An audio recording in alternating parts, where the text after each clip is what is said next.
আপনার বাবা নেতা ছিল, আপনি ছেলে, তো আপনি নেতা। এটাকে নেতৃত্ব বলে না। আপনি যদি মানুষকে প্রভাবিত করবার ক্ষমতা হাসিল করেন, মানুষের কাজে আসেন, আপনাকে যদি সমাজে কাজে লাগে, আপনি মানুষকে সাপোর্ট করেন, তখন আপনি নেতা হয়ে ওঠেন। যদি যথাযোগ্য নেতৃত্ব আমরা তৈরি করতে পারতাম, যোগ্য নেতৃত্ব যদি আমরা হাজির করতে পারতাম, তাহলে এই সমস্যাগুলো থাকতো না।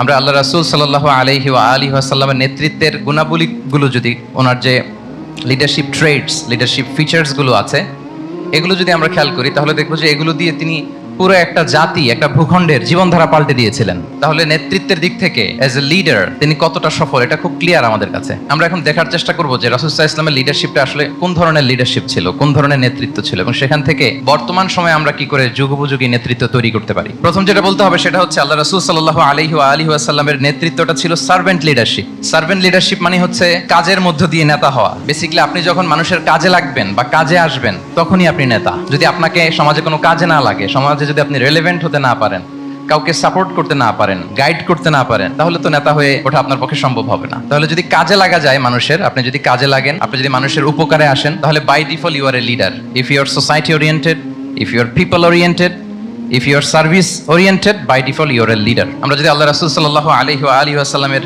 জীবনের দিকে একটু খেয়াল করি, তাহলে দেখবো যে নবী হওয়ার আগেও কিন্তু আল্লাহ রাসূল সাল্লাল্লাহু আলাইহি ওয়াসাল্লামের এই ক্যারেক্টারিস্টিক্স গুলো ছিল, এই ফিচার গুলো ছিল। উনি মানুষের অনেক কাজে এসেছেন, তিনি মানুষকে সাপোর্ট করতেন, বিপদে তাদের পাশে দাঁড়াতেন, তাই না? তিনি তো অফিসিয়ালি 40 বছর বয়সে নবী হলেন, যদিও আল্লাহর এলেমে তিনি অনেক আগে থেকেই নবী। কিন্তু দুনিয়াতে আল্লাহ রাসূল সাল্লাল্লাহু আলাইহি ওয়াসাল্লাম যখন 40 বছর বয়সে উপনীত হলেন, তখনই তো হেরা গুহায় নাজিল হলো, ইকরা বিসমি রাব্বিকাল্লাযী খালাক, read in the name of your lord who has created. এই যে 5টা আয়াত নাজিল হলো, উনি নিয়ে আসলেন, কাঁপতে লাগলেন। খাদিজা রাদিয়াল্লাহু তাআলা আনহার কাছে বললেন যে মনে হয় আমি মারা যাব, আমাকে কম্বল চাপা দাও, আমার ভয় লাগছে, আমি কাঁপছি। তখন খাদিজা রাদিয়াল্লাহু তাআলা আনহা ওনাকে আশ্বস্ত করলেন, ওয়াল্লাহি লা ইউখজিকাল্লাহু আবাদা, আপনি ভয় পাবেন না, আল্লাহ আপনাকে অপদস্থ করবেন না। ইন্নাকা লা তাসিলুর রাহিমা ওয়া তাসদুকুল হাদিসা, নিশ্চয় আপনি আত্মীয়তার সম্পর্ককে বজায় রাখেন, আপনি সবসময় সত্য কথা বলেন। ওয়া তাহমিলুল কাল্লা, আপনি মানুষের বোঝা বয়ে দেন। ওয়া তাকসিবুল মা'দুমা, যার উপার্জন করার কোনো সক্ষমতা নেই তার জন্য আপনি উপার্জন করেন, তাকে আপনি ফিনান্সিয়াল সাপোর্ট করেন। ওয়া তাকরিউদ দাইফা, আপনি মেহমানকে খাওয়ান। ওয়া তুঈনু আলা নাওয়াইবিল হক, সত্য যেখানে বিপন্ন সেখানে আপনি সত্যের বীর সেনানী হয়ে দাঁড়িয়ে যান। তো এই ফিচার যাদের মধ্যে থাকে, এমন ব্যক্তিত্বকে আল্লাহ তাআলা কখনোই অপমান করতে পারেন না। আপনি চিন্তিত হবেন না, ডোন্ট ওয়ারি অ্যাবাউট ইট, কোনো ভয় নাই, কোনো চিন্তা নাই, আপনি আশ্বস্ত হন। তাহলে দেখেন, এই যে 6টা গুণের কথা খাদিজা রাদিয়াল্লাহু তাআলা আনহা বললেন, এগুলো কিন্তু রাসূল সাল্লাল্লাহু আলাইহি ওয়াসাল্লাম নবী হওয়ার আগের গুণ। অর্থাৎ 40 বছর বয়সে তিনি উপনীত হওয়ার আগেই ওনার এই অভ্যেস ছিল যে উনি অন্যের বোঝা বইয়ে দিতে হেল্প করতেন, মানুষকে সাপোর্ট করতেন। যার উপার্জন করার সুযোগ নাই, ক্ষমতা নাই, তাকে তিনি উপার্জন করে দিতেন, মানে তাকে ফিনান্সিয়ালি সাপোর্ট করতেন, মেহমান খাওয়াতেন। তার মানে নবী হওয়ার আগেই উনি জনকল্যাণমূলক কাজে নিজেকে সম্পৃক্ত রেখেছেন। মানুষকে তিনি সাপোর্ট করতেন, মানুষকে হেল্প করতেন, উনি মানুষের কাজে লাগতেন। আর যে মানুষের কাজে লাগে, মানুষের উপকারে আসে, জনকল্যাণমূলক কাজে নিজেকে সম্পৃক্ত রাখে, বাই ডিফল্ট সে নেতা, বাই ডিফল্ট সে কি নেতা হয়ে যায়। তাহলে to serve before to lead, নেতৃত্ব এটা আসলে পজিশনের সাথে সম্পৃক্ত না, ইটস অল অ্যাবাউট ইনফ্লুয়েন্স। আপনার বাবা নেতা ছিল, আপনি ছেলে, তো আপনি নেতা। এটাকে নেতৃত্ব বলে না।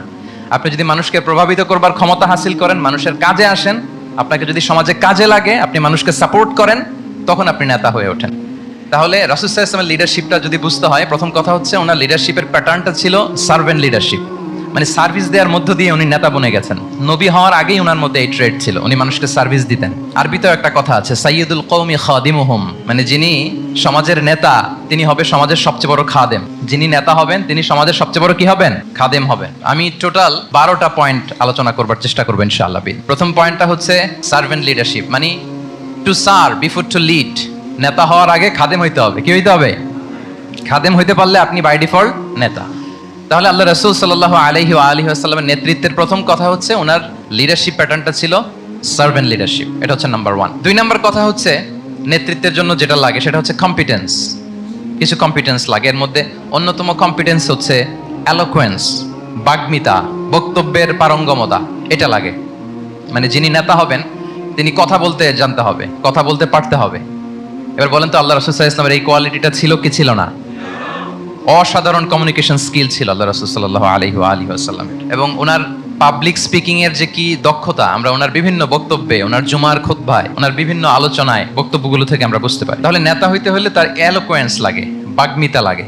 একজন মানুষ সর্বপ্রথম কোন জিনিসের প্রেমে পড়ে জানেন? কথার প্রেমে পড়ে। কিসের? কথার প্রেমে পড়ে। কথার ধরন, কণ্ঠস্বর, তার অ্যাটিটিউড, তার শব্দের জাদু, এটা মানুষের হৃদয়কে জয় করে ফেলে। আল্লাহ রাসূল সাল্লাল্লাহু আলাইহি ওয়া আলিহি ওয়াসাল্লাম তিনি নিজেও বলেছেন, ওয়া ইন্না মিনাল বায়ানি লা সিহরা, কিছু কিছু বক্তব্যের মধ্যে জাদু আছে। তো রাসূল সাল্লাল্লাহু আলাইহি ওয়াসাল্লামের এই এলোকোয়েন্স ছিল, এলোকোয়েন্স। তিনি বলতেন, উতিতু জাওয়ামিউল কালিম, আল্লাহ তাআলা আমাকে সর্বমর্ম বাচন ভঙ্গির অধিকারী করেছেন। মানে উনি যেটা বলতেন এটা ছিল very precise in wording but comprehensive in meaning. এটার যে দোতনা, এটার যে appeal to the heart of the people, to the heart of the listener, এটা অসাধারণ। মানুষের হৃদয়কে জয় করে ফেলতো। আল্লাহু আকবার। তাহলে নেতা হইতে হইলে তার কমিউনিকেশন স্কিল লাগবে। কি বলেন? লাগবে? এখন নেতা আসছে, উনি বক্তব্য করতে পারতেছে না, তাহলে কি নেতা হইতে পারবে? তাহলে পাবলিক স্পিকিং, কমিউনিকেশন স্কিল, এটা ইটস এ মাস্ট, এটা নেতার লাগবে। যেমনটি রাসূলুল্লাহ সাল্লাল্লাহু আলাইহি ওয়া আলিহি ওয়াসাল্লামের ছিল। উনি সর্বমর্ম বাচন ভঙ্গির অধিকারী ছিলেন। বলতেন কম, কিন্তু এটার অ্যাপিল ছিল অনেক বেশি, এটার ব্যাখ্যা হয়ে যেত অনেক। রাসূল সাল্লাল্লাহু আলাইহি ওয়াসাল্লামের সবচাইতে বড় ভাষণটি ছিল বিদায় হজের ভাষণ, খুব সম্ভবত। ওই ভাষণের টেক্সটগুলোকে যদি একসাথে করা হয়, আমার মনে হয় 10 মিনিটের বেশি লাগবে না ওই টেক্সটগুলো পড়তে। তার মানে সবচাইতে বড় যে ভাষণ ওনার, ওটা কত ছিল? 10 থেকে 12 মিনিটের ভাষণ ছিল। আমরা তো ঘন্টার পর ঘন্টা বক্তব্য করি, তারপরেও তো আমরা মানুষের মনকে খুশি করতে পারি না।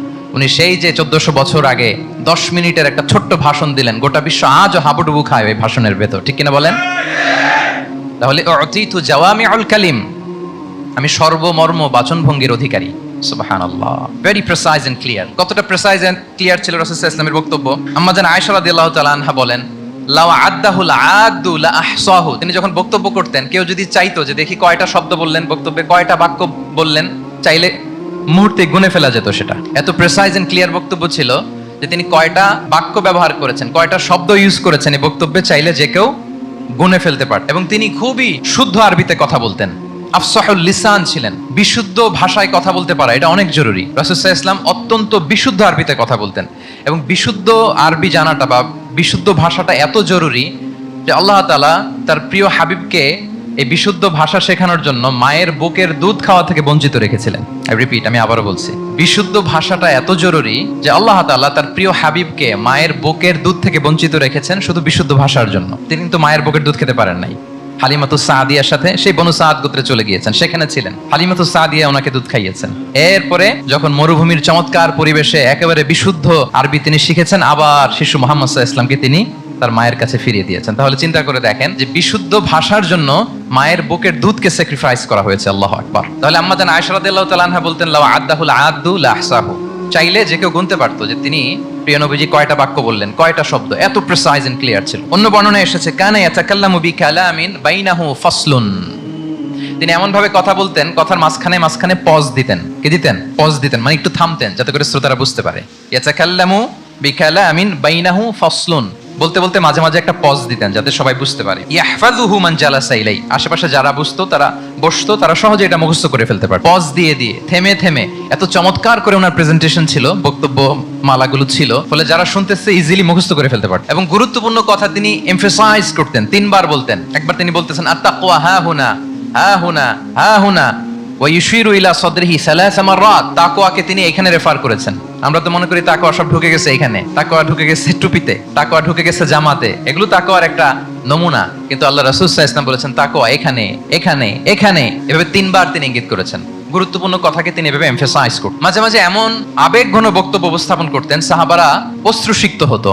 ওয়াজিলাত মিনহাল কুলুব যারাফাত মিনহাল উয়ুন, সাহাবারা বলতেন যে আমরা অশ্রুসিক্ত হতাম, আমাদের হৃদয় বিগলিত হতো। এত চমৎকার মর্মস্পর্শী বক্তব্য তিনি করতেন। এটা প্রেক্ষাপটের আলোকে। আবার যুদ্ধের ময়দানে যখন কমান্ড করতেন, তখন আলা সাউতু ওয়াশতাদ্দা গাদাবু, তিনি রেগে যেতেন, উঁচু কণ্ঠে তিনি কথা বলতেন, মনে হচ্ছে একজন সেনাবাহিনীর কমান্ডার তার ব্যাটালিয়নকে কমান্ড করছেন। আল্লাহু আকবার। তাহলে বক্তব্যের যত দিক হতে পারে, স্লো মোশনে তেজস্বী বক্তব্য, খুব জ্বালাময়ী বক্তব্য, আবার মর্মস্পর্শী বক্তব্য, সব ধরনের বক্তব্য তিনি করতেন। সুবহানাল্লাহ। তাহলে এলোকোয়েন্স, 2 নাম্বার হচ্ছে এলোকোয়েন্স। কম্পিটেন্সের খুব গুরুত্বপূর্ণ একটা অংশ হচ্ছে এলোকোয়েন্স, বাগ্মিতা। এটা একজন নেতার থাকা চাই। কি বলেন?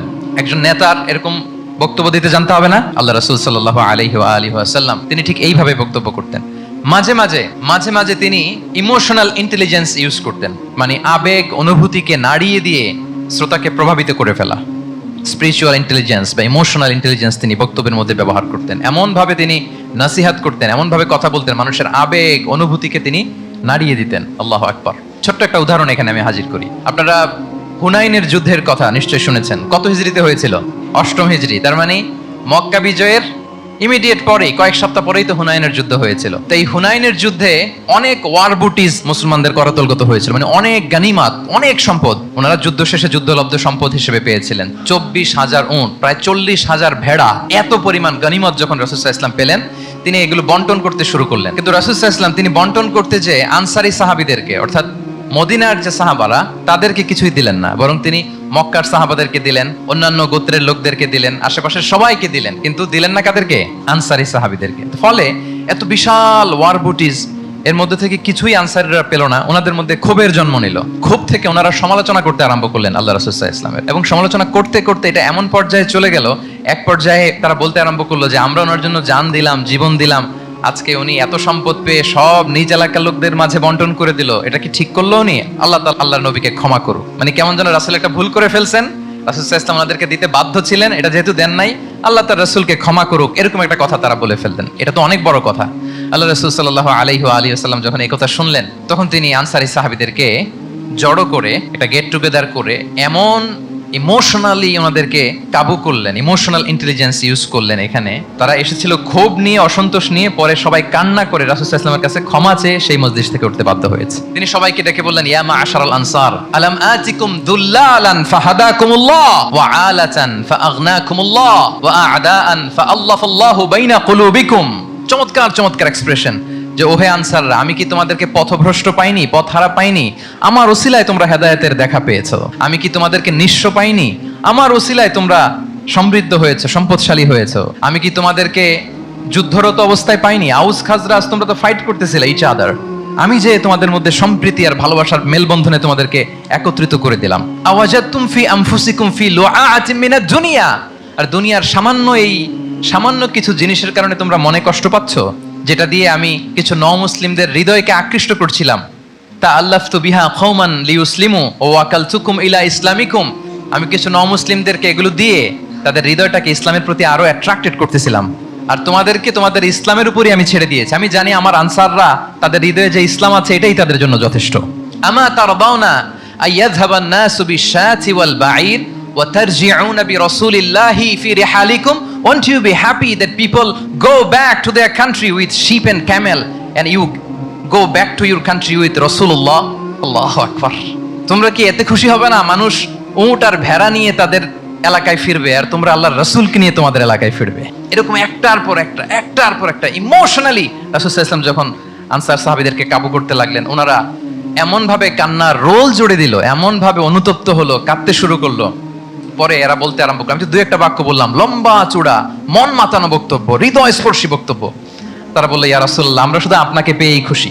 রাসূল সাল্লাল্লাহু আলাইহি ওয়াসাল্লাম বলেন, গোটা বিশ্বের মানুষ যদি এই পথ ধরে আর আনসারীরা যদি এই পথ ধরে, আমি এই পথ ছেড়ে দিয়ে আনসারীদের পথে হাঁটবো। আল্লাহ তুমি আনসারদের ক্ষমা করো, তাদের সন্তানদের ক্ষমা করো, তাদের নাতিদেরকে ক্ষমা করো। এভাবে মর্মস্পর্শী বক্তব্য যখন ইমোশনাল ইন্টেলিজেন্স দিয়ে যখন রাসূল সাল্লাল্লাহু আলাইহি ওয়াসাল্লাম বললেন, সব আনসারী সাহাবারা কাঁদতে আরম্ভ করলেন। সবাই ফাবাকাল কওমু হাত্তা আখদালু লুহাহুম, তাদের প্রত্যেকের দাড়ি ভিজে গেল, এমন কান্না জুড়ে দিল। আল্লাহু আকবার। তাহলে এটা ছিল রাসূল সাল্লাল্লাহু আলাইহি ওয়াসাল্লামের বক্তব্যের মাধ্যমে শ্রোতাদের মাঝখানে প্রভাব সৃষ্টি করার ক্ষমতা। চিন্তা করতে পারেন, হৃদয় কেঁপে ওঠে না এই কথা শুনলে? Won't you be happy people go back to their home with sheep and camel and you take the messenger of Allah with you? মানুষ ছাগল ভেড়া নিয়ে ফিরতেছে, তোমরা তো আল্লাহর নবীকে নিয়ে ঘরে ফিরতেছো। আল্লাহু আকবার। তাহলে এই কম্পিটেন্সটা লাগে একজন নেতার, তিনি এরকম মর্মস্পর্শী বক্তব্য দিতে জানতে হবে। 3 নাম্বার হচ্ছে কম্পেশন, মানে সফট হার্টেড, দয়াদ্র হৃদয় হতে হবে। আপনি মানুষের দুঃখ যদি আপনাকে কাঁদায়, তবেই আপনি নেতা। আমরা আল্লাহ রাসূল সাল্লাল্লাহু আলাইহি ওয়াসাল্লামের দিকে যদি তাকাই, ওনার তো একটা উপাধি হচ্ছে রাহমাতাল লিল আলামিন। আল্লাহ রাসূল সাল্লাল্লাহু আলাইহি ওয়াসাল্লামের উপাধি কি? ওমা আরসালনাকা ইল্লা রাহমাতাল লিল আলামিন, we have not sent you but as mercy for all the worlds. নবী হে, আপনাকে সবার জন্য আমি মার্সি করে পাঠিয়েছি, রাহমা করে পাঠিয়েছি। আপনি সবার জন্য রহমত, মানুষের জন্য, ম্যানকাইন্ড, জিনকাইন্ড, অ্যানিমালস, সবার জন্য আপনি রাহমা। রাসূল সাল্লাল্লাহু আলাইহি ওয়াসাল্লাম কতটা দয়াদ্র ছিল। আল্লাহ তাআলা অন্য আয়াতে বলছেন, ফাবিমা রাহমাতিন মিনাল্লাহি লিনতা লাহুম ওয়ালাউ কুনতা ফাদদান গালিযাল কলবি লানফাদ্দু মিন হাওলিক। নবী হে লিনতা লাহুম, সবার জন্য আপনি সফট হার্টেড হয়েছেন আল্লাহর অনুগ্রহে। যদি আপনি সফট হার্টেড না হয়ে আপনি যদি কঠোর হৃদয়ের অধিকারী হতেন, তাহলে এখন লোকেরা যেমনি আপনাকে ঘিরে রাখে, আপনার চারিপাশে সবাই ঘিরে রাখতো না। আল্লাহু আকবার। সাহাবারা সব সময় রাসূল সাল্লাল্লাহু আলাইহি ওয়াসাল্লামের সঙ্গ পেতে চাইতো, অ্যাকম্পানি চাইতো, ঘিরে রাখ। এমনকি অনেক সাহাবী ঘরে ভালো না লাগলে রাসূল সাল্লাল্লাহু আলাইহি ওয়াসাল্লামের কাছে চলে আসতো। এমনকি অনেক সাহাবী বলতেন যে আমার পেটে ক্ষুধা লাগলেই আমি রাসূলের কাছে যেতাম, কারণ রাসূলের চেহারা দেখলে আমার পেটের ক্ষুধা উধাও হয়ে যেত। ফাবিমা রাহমাতিন মিনাল্লাহি লিনতা লাহুম। নবী হে আল্লাহর অনুগ্রহে আপনি কোমলভাষী হয়েছেন। কোমল হৃদয়ের হওয়া, সফট হার্টেড হওয়া, দয়াদ্র চিত্তের হওয়া, এটা অন্যতম একটা লিডারশিপ ট্রেট। এত দয়াদ্র ছিলেন, আল্লাহ তাআলা বলছেন ফালাআল্লাকা বাখিউন নাফসাকা আলা আসারিহিম ইল্লাম ইউমিনু বিহাযাল হাদীসি আসাফা। রাসূল সাল্লাল্লাহু আলাইহি ওয়াসাল্লাম বারবার মক্কার কুরাইশদের কাছে যেত, বারবার কাফিরদের কাছে যেত, যেন তারা ঈমান আনে, যেন তারা খারাপ রাস্তা ছেড়ে দিয়ে ভালো রাস্তায় আসে। বারবার চিন্তা করতো যে ইস, কেন তারা লা ইলাহা পড়ে না, কেন তারা সত্যের পথে ফিরে আসে না। হায় রে, একটুর জন্য তো তারা সামান্য আমার কথাটা শুনলেই তো বেঁচে যেত, ইস একটু আমার কথা মানলেই তো জাহান্নাম থেকে বেঁচে যেত। এরকম অস্থির হয়ে তাদের পেছনে ছুটতেন। আল্লাহ তাআলা বলেছেন নবী হে আপনি ওদের পেছনে ছুটতে ছুটতে আপনি তো নিজেকেই শেষ করে দিবেন। বাখিউন নাফসাক, আপনি তো নিজের দিকে খেয়াল করছেন না, নিজের শরীরের দিকে খেয়াল করছেন না, নিজের স্বাস্থ্যের দিকে, সময়ের দিকে, আপনি পাগল পাড়া হয়ে তাদেরকে বাঁচানোর জন্য ছুটছেন।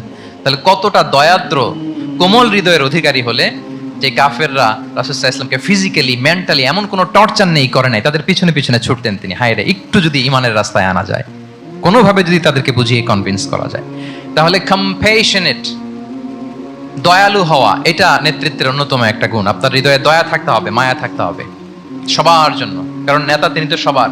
লেটস সে বাংলাদেশের যিনি প্রধানমন্ত্রী হবেন, আরো রেলেভেন্ট হয়ে যাচ্ছে এখন কথা, সামনে তো নির্বাচন আসতেছে, সো কেউ না কেউ তো প্রধানমন্ত্রী হবে। তো উনি যখন প্রধানমন্ত্রী হবে ধরেন, উনি কি শুধু ওনার দলের প্রধানমন্ত্রী হবেন? তাহলে উনি 18 কোটি মানুষের প্রধানমন্ত্রী হবেন, ঠিক কিনা বলেন? তাহলে সবার জন্য ওনার হৃদয়ে দয়া, ভালোবাসা, এটা থাকার দরকার আছে না নাই? তিনি সবার প্রতি কোমল হৃদয়ের হইতে হবে, দয়াদ্র হইতে হবে। প্রধানমন্ত্রী উনি শুধু নিজ দলের প্রধানমন্ত্রী নন, 18 কোটি মানুষের প্রধানমন্ত্রী। তাহলে সফট হার্টেড হইতে হবে। রাসূল সাল্লাল্লাহু আলাইহি ওয়াসাল্লামের মধ্যে এটা ছিল। সবসময় তিনি মাজলুমদের পাশে থাকতেন। আপনারা হিলফুল ফুজুলের কথা জানেন।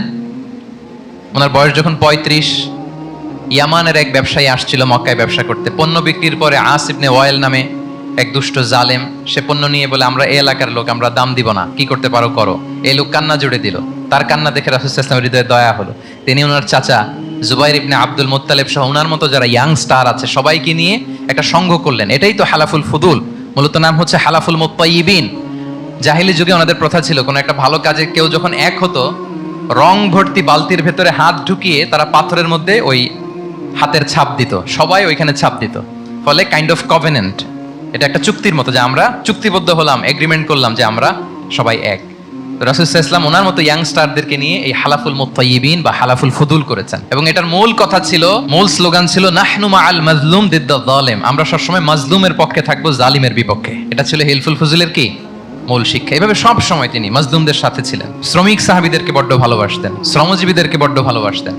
এমনকি বিদায় হজের মতো এরকম গুরুত্বপূর্ণ ভাষণও শ্রমজীবীদের কথা বাদ যায়নি, গরিবদের কথা বাদ যায়নি। আরিকাআকুম আতঈমুহুম মিম্মা তাআকুলুন ওয়ালবাসুহুম মিম্মা তালবাসুন।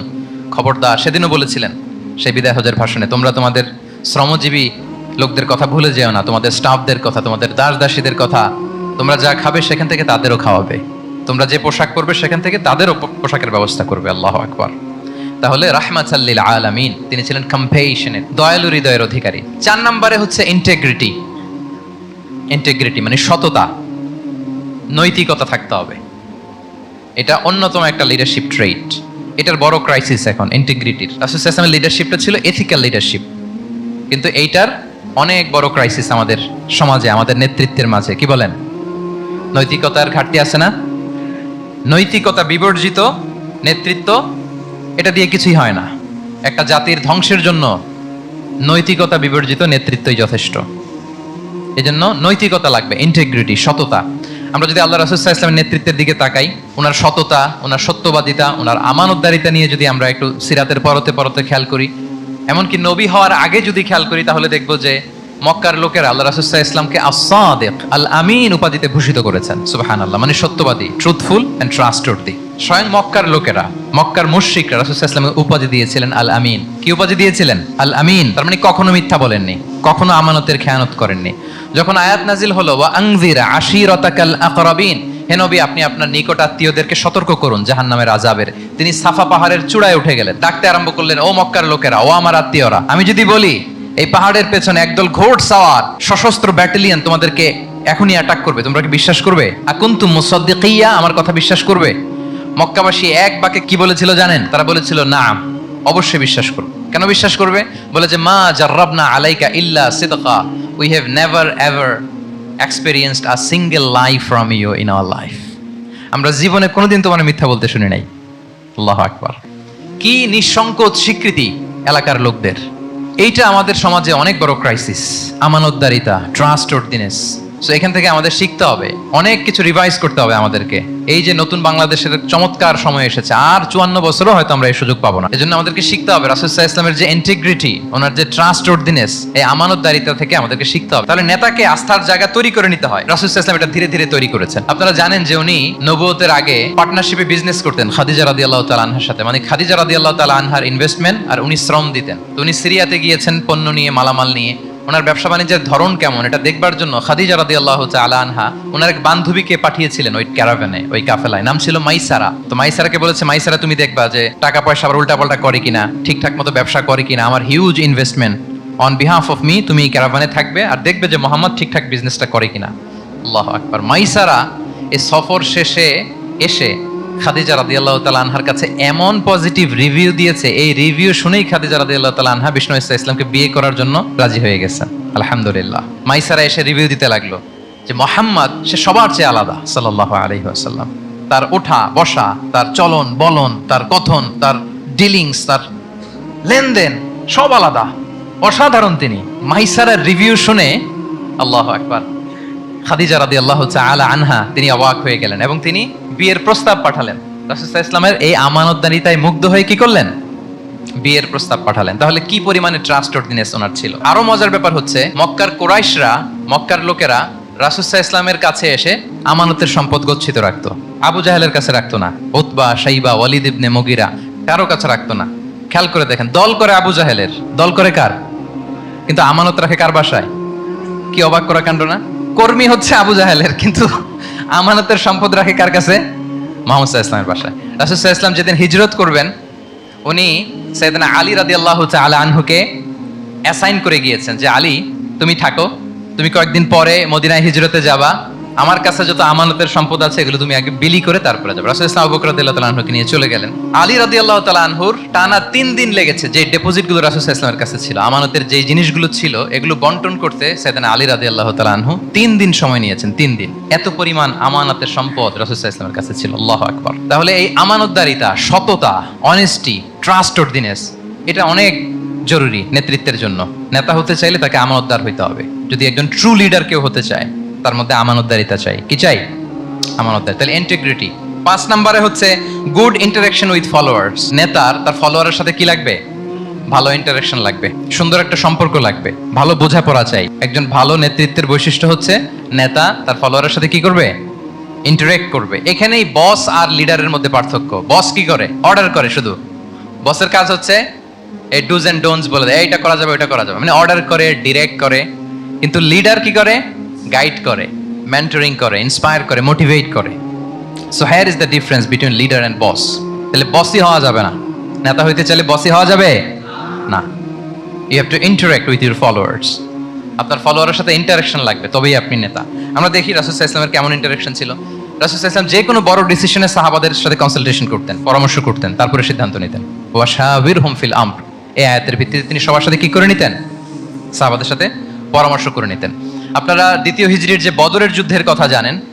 বদরের প্রান্তরটা মদিনা থেকে প্রায় 130 কিলো দক্ষিণ পশ্চিমে। তো ওখানে গেলেন মদিনা থেকে তিনি। যাওয়ার পরে এক জায়গায় তিনি সেনা ক্যাম্প স্থাপন করলেন। স্থাপন করার পরে হাব্বাব ইবনুল মুনজির রাদিয়াল্লাহু তাআলা আনহু তিনি জিজ্ঞেস করেন, ইয়া রাসূলুল্লাহ, এই যে আপনি এই জায়গায় বদরের প্রান্তরে সেনা শিবির স্থাপন করলেন, সেনা ক্যাম্প স্থাপন করলেন, এটা কি আল্লাহর দেখিয়ে দেয়া কোনো জায়গা নাকি আপনার ইচ্ছায়? তিনি বললেন, আমানজিলান আনসালাকাল্লাহু লাইসা লানা আন নাতাকদ্দামাহু ওয়ালা নাতাআখারা আনহু। এটা কি একেবারে ফিক্সড আল্লাহর পক্ষ থেকে ওহী যে এখানেই শিবির স্থাপন করতে হবে?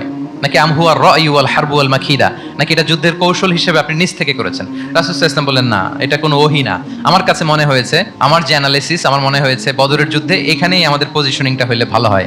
হাব্বাব ইবনে মুনযির রাদিয়াল্লাহু তাআলা আনহু বলেন, না, ইদান লাইসা হাযা বিমানসিল ইয়া রাসূলুল্লাহ, তাহলে এইখানে যদি আপনার নিজ থেকে আপনি এটা ডিসাইড করেন, আমি আপনার অনুমতিক্রমে বলতে চাই ইয়া রাসূলুল্লাহ, এটা সুন্দর জায়গা হয়নি। সুন্দর জায়গা হয়নি? তাহলে কোথায়? হাব্বাব বললেন, ওইখানে, ওই যে বদরের একটা কুয়া আছে, এখানে পানির সোর্স আছে, আমরা যদি ওইখানে একটা ব্লকেট দিয়ে দাঁড়াতে পারি, তাহলে কোরাইশরা এসে আর পানি খেতে পারবে না, ওরা পানি না খেয়েই মরবে, যুদ্ধেও মরবে, পানির অভাবেও মরবে। আল্লাহু আকবার। এক মুহূর্ত দেরি করলেন না রাসূল সাল্লাল্লাহু আলাইহি ওয়াসাল্লাম, এই অপিনিয়ন পাওয়ার সাথে সাথেই বললেন, এই সেনা ক্যাম্প এখান থেকে উঠে হাব্বাব যেখানে বলেছে ওইখানে যে সেনা শিবির স্থাপন করো। এক সেকেন্ডও দেরি করেন নাই। তাহলে কোনো ইগোইস্টিক ঝামেলা ছিল না, ভেরি অ্যাকোমোডেটিভ ছিলেন রাসূল সাল্লাল্লাহু আলাইহি ওয়াসাল্লাম। আমরা অনেক সময় নতুন কোনো কথা শুনলে, কোনো রিফর্ম শুনলে, শ্রোতাদের মধ্যে থেকে কিছু একটা শুনলে আটকে উঠি, চেঞ্জ করতে চাই না, রিজিড হয়ে থাকে। এই রিজিডিটি রাসূল সাল্লাল্লাহু আলাইহি ওয়াসাল্লামের মধ্যে ছিল না, ভেরি অ্যাকোমোডেটিভ ছিলেন, ইজিলি ওপেন আপ করতে পারতেন, মুহূর্তেই বলেন ঠিক আছে, আমি যেখানে করেছি আসলে ঠিক হয়নি। হাব্বাব যেখানে বলেছে সবাই ওখানে যে সেনা ক্যাম্প স্থাপন করো। আল্লাহু আকবার। উনি চাইলে বলতে পারতেন, এই হাব্বাব, তুমি কি আমার চেয়ে বেশি বুঝো? আমি তো নবী, তুমি আমার উম্মাহ, আমার কাছে ওহী আসে। কোনো ধরনের আর্গুমেন্টে না, যে সরাসরি রাসূল সাল্লাল্লাহু আলাইহি ওয়াসাল্লাম এটাকে মেনে নিলেন। আল্লাহু আকবার। তাহলে এই যে ইন্টারঅ্যাকশন, দেখেন কত চমৎকার ইন্টারঅ্যাকশন ছিল সাহাবীদের সাথে রাসূলুল্লাহ সাল্লাল্লাহু আলাইহি ওয়াসাল্লাম। তাহলে good interaction with your followers, এটা জরুরি। আমরা যদি খন্দকের ঘটনা দেখি, খন্দকের যে পরীক্ষা খনন করা হয়েছিল, এটা কিন্তু কোনো মদিনার বা মক্কার কোনো আরাবিয়ান সাহাবাদের কাছ থেকে এই পরামর্শ আসেনি। এসেছে কার কাছ থেকে? সালমান আল ফারিসি। বাড়ি কই? সেই ইরান, ইয়ামান না, ইরানি। উনি হি ওয়াজ পার্সিয়ান, উনি ইরান থেকে আসছে। তাহলে ইজিলি তিনি সাহাবীদের কাছ থেকে চমৎকার অপিনিয়ন আসলে সেটাকে পিক করতেন এবং তাদের সাথে চমৎকার ইন্টারেকশন ছিল। সাহাবীদের সাথে, ফলোয়ারদের সাথে ওনার কতটা গভীর ইন্টারেকশন ছিল, ছোট্ট একটা হাদিস বলে, হাদিসটা সহিহ, মুসনাদে আহমদ ইবনে হাম্বলে এসেছে। আমি এই পয়েন্টটা শেষ করছি। রাসূল সাল্লাল্লাহু আলাইহি ওয়াসাল্লামের যুগে এক সাহাবী ছিল, তার নাম ছিল জাহির ইবনে হারাম আল আশজাঈ। জাহির, সাহাবীর নাম কি? সবাই বলুন, কি নাম? জাহির রাদিয়াল্লাহু তাআলা। উনি মদিনায় থাকতেন না, উনি মরুপল্লীতে থাকতেন, মানে বেদুইন ছিলেন আর। মদিনা তো শহর, সিটি, উনি সিটিতে থাকতেন না, উনি থাকতেন মরুপল্লীতে। ওখানে তিনি অর্গানিক ফলমূল, শাকসবজি চাষ করতেন। রাসূল সাল্লাল্লাহু আলাইহি ওয়াসাল্লাম ওনার এই অর্গানিক ফলমূল আর শাকসবজি খুব পছন্দ করতেন। ফলে উনি প্রায়ই সেই মরুপল্লী থেকে রাসূল সাল্লাল্লাহু আলাইহি ওয়াসাল্লামের জন্য অর্গানিক ফ্রেশ ফ্রুট আর শাকসবজি মদিনায় নিয়ে আসতেন এবং এগুলো ফ্রিতে দিতেন রাসূল সাল্লাল্লাহু আলাইহি ওয়াসাল্লামকে অ্যাজ এ গিফট। উপহার হিসেবে রাসূল সাল্লাল্লাহু আলাইহি ওয়াসাল্লামকে মরুপল্লী থেকে চাষ করে আনা ফলমূল শাকসবজি দিতেন, আর কিছু শাকসবজি ফলমূল তিনি মদিনার বাজারে বিক্রি করতেন। তো একবার তিনি এসে রাসূল সাল্লাল্লাহু আলাইহি ওয়াসাল্লামকে অর্গানিক এই ফ্রুটগুলো দিয়ে বাকিগুলো মদিনার বাজারে বিক্রি করতেছেন। রাসূলুল্লাহ সাল্লাল্লাহু আলাইহি ওয়াসাল্লাম বাজার ভ্রমণে গেলেন, যে দেখে ওই তো জাহির, উনি আবার কানা রাজুলান দামিমান, একটু কুৎসিত দেখতে, একটু খাটো কুৎসিত শ্যামবর্ণের ছিলেন। তো ওনাকে দেখেই রাসূল সাল্লাল্লাহু আলাইহি ওয়াসাল্লাম পিছন থেকে এরকম ঝাপটে ধরলেন। উনি তো দেখতে পারতেছেন না কে ধরলো। উনি বলে, মান হাদা আরসিলনি, এই ছাড়ো ছাড়ো, কে কে, কোন লোক আমারে ধরলো? ছাড়ো ছাড়ো করে অস্থির। যখন পিছনে ফিরে দেখে আল্লাহ, রাসূল সাল্লাল্লাহু আলাইহি ওয়াসাল্লাম এখন আর ছাড়াছাড়ি করে না, এখন ওনার পিঠটা রাসূল সাল্লাল্লাহু আলাইহি ওয়াসাল্লামের বুক মোবারকের দিকে আরো লাগাই দিচ্ছে এইভাবে। সুবহানাল্লাহ। এতক্ষণ বলে, এই কে, ছাড়ো ছাড়ো। যখন দেখে রাসূল সাল্লাল্লাহু আলাইহি ওয়াসাল্লাম এখন আর তাড়াহুড়ো করতেছে না, এখন ওনার পিঠটা রাসূল সাল্লাল্লাহু আলাইহি ওয়াসাল্লামের বুক মোবারকের সাথে আরো ঠেলে দিচ্ছে। রাসূল সাল্লাল্লাহু আলাইহি ওয়াসাল্লাম এবার মজার ছলে বললেন, মাইয়াশতারি হাযাল আব, ফান করে বলতেছেন, এই একটা দাস আছে আমার কাছে, এই লোকটারে কে কিনবে, আমি বেচবো। জাহির রাদিয়াল্লাহু তাআলা আনহু বলেন, ইয়া রাসূলুল্লাহ, ইদান ওয়াল্লাহি তাজিদুনি কাসিদান, আমি কালো মানুষ, আমি সস্তা মানুষ, আমারে বেচলে বেশি দাম পাবেন না আপনি, আমি তো সস্তা মানুষ ইয়া রাসূলুল্লাহ। রাসূল সাল্লাল্লাহু আলাইহি ওয়াসাল্লাম বললেন, আনতা লাস্তা ইনদাল্লাহি কাসিদ ইয়া জাহির, হে জাহির, তুমি আল্লাহর কাছে সস্তা নও, আনতা ইনদাল্লাহি গালি, তুমি আল্লাহর কাছে বড্ড দামি। তোমার স্কিন ব্রাইট কালার না, তুমি কুৎসিত, তুমি দুনিয়াতে সস্তা হতে পারো, কিন্তু আমার আল্লাহর দরবারে তুমি কভু সস্তা নও। আনতা ইনদাল্লাহি গালি, আল্লাহর কাছে তুমি বড্ড দামি। দেখেন ইন্টারেকশন কোন মাত্রায় গেলে পিছন থেকে যে এরকম হাক করা যায়, ঝাপটে ধরা যায় এক সাহাবীকে। সুবহানাল্লাহি বিহামদি। এরকম গুড ইন্টারেকশন ছিল অনেক অনেক, ভুরি ভুরি সিরাতের পরতে পরতে আপনারা পাবেন যে রাসূল সাল্লাল্লাহু আলাইহি ওয়াসাল্লামের সাথে সাহাবাদের ইন্টারেকশন কত চমৎকার ছিল। 6 নম্বরে হচ্ছে কারেজ, সাহসিকতা। নেতা হইতে হইলে সাহস লাগবে না? নেতারে বাঁচানোর জন্য কর্মীরা দৌড়াইতেছে সামনে, নেতা যদি ছোটে পিছনে, তাহলে হবে? তাহলে তো তাকে নেতা বলা যায় না। কি বলেন? নেতার তো হি শুড বি কারেজাস, তার সাহসী হইতে হবে, দুর্দান্ত সাহস থাকতে হবে তার। রাসূল সাল্লাল্লাহু আলাইহি ওয়াসাল্লামের এরকম দুর্দান্ত সাহস ছিল, অত্যন্ত সাহসিকতার অধিকারী তিনি ছিলেন। এবং এই লিডারশিপ ট্রেটটা খুবই জরুরি, এটাকে বলে মাদার স্কিল। কারেজি যে মাদার স্কিল, এটাই সব। এই হিম্মত লাগবে। আর রাজুলু যু হিম্মা ইউহিল উম্মাহ, যার হিম্মত আছে সেই জাতিকে জাগাতে পারে, ঠিক কিনা? এই যে আমাদের কাছে তো উদাহরণ একেবারে হাতের কাছেই। এই যে 5 আগস্টে, এই যে জুলাই আপরাইজিং, যদি কারেজ না থাকতো আমাদের তরুণদের, আমাদের জেনজিদের, তাহলে এই পরিবর্তন কি আমরা দেখতে পেতাম? না। আমি গল্প শুনছিলাম যে এই চট্টগ্রাম বিশ্ববিদ্যালয় থেকে 2 জন শহীদ হয়েছে। আল্লাহ তাদের কবরগুলোকে তুমি জান্নাতে টুকরা বানিয়ে দাও। এই যে আমাদের তরুণরা তাজা রক্ত দিয়ে একটা চেঞ্জ এনেছে, পরিবর্তন, এটা তো কারেজ, তাদের সাহসিকতার বহিঃপ্রকাশ, ঠিক কিনা? এটা লাগবে। কেউ যদি লিড দিতে চায়, লিডার হতে চায়, তার এটা লাগবে, মাস্ট। রাসূল সাল্লাল্লাহু আলাইহি ওয়াসাল্লাম অত্যন্ত সাহসী ছিলেন। দুই একটা উদাহরণ আমরা সিরাত থেকে দেখি। একবার মদিনাতে রাত্রিবেলা বিকট একটা আওয়াজ হলো, বিকট এত আওয়াজ, সবাই ঘুম থেকে জেগে গেল। ঘুম থেকে জেগে সবাই হতভম্ব, কিরে এত আওয়াজ তো মদিনাতে কখনো শুনি না, ঘটনা কি? কেউ ঘোড়া নিয়ে, কেউ উট নিয়ে, কেউ খচ্চর নিয়ে, কেউ এমনি খালি পায়ে ছুটতে আরম্ভ করলো আওয়াজের দিকে, দেখি যাই কোথায় কি হলো।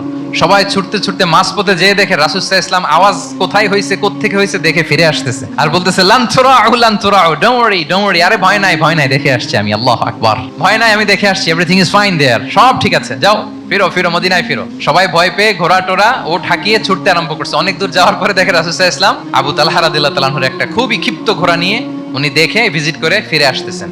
সুবহানাল্লাহ। তাইলে বিপদ ঘটলে নেতা থাকতে হবে কই? সামনে না পেছনে? আমাদের নেতারা থাকে কই? নাকি পেছনেও খুঁজে পাওয়া যায় না? It's a big crisis. নেতা থাকবে কোথায়? Front liner. Leader should be front liner. উনি তো লিড দিবে, নেতৃত্ব দিবে। এখন ওনারা যদি খুঁজে পাওয়া না যায় তাহলে থাকবে কিছু না। এই যে শিখতে হবে আমাদের, যেমনটা রাসূল সাল্লাল্লাহু আলাইহি ওয়াসাল্লাম করলেন। বিকট আওয়াজ, উনি আগে চলে গেছে, কাউকে না বলে দেখে টেকে চলে আসতেছে। আল্লাহু আকবার। হুনাইনের যুদ্ধে এক পর্যায়ে মুসলমানরা পর্যদুস্ত হয়ে যাচ্ছিল, আপনারা অনেকে জানেন। To make the long story short, পুরো ঘটনাটা আমি আনবো না। সাহাবারা দিক বিদিক ছুটতে আরম্ভ করলো। পাহাড়ের উপর থেকে এমন প্রবল বেগে তীর ছোড়া হচ্ছিল, সাহাবারা টিকতে পারছিল না, কেউ এদিকে কেউ ওদিকে।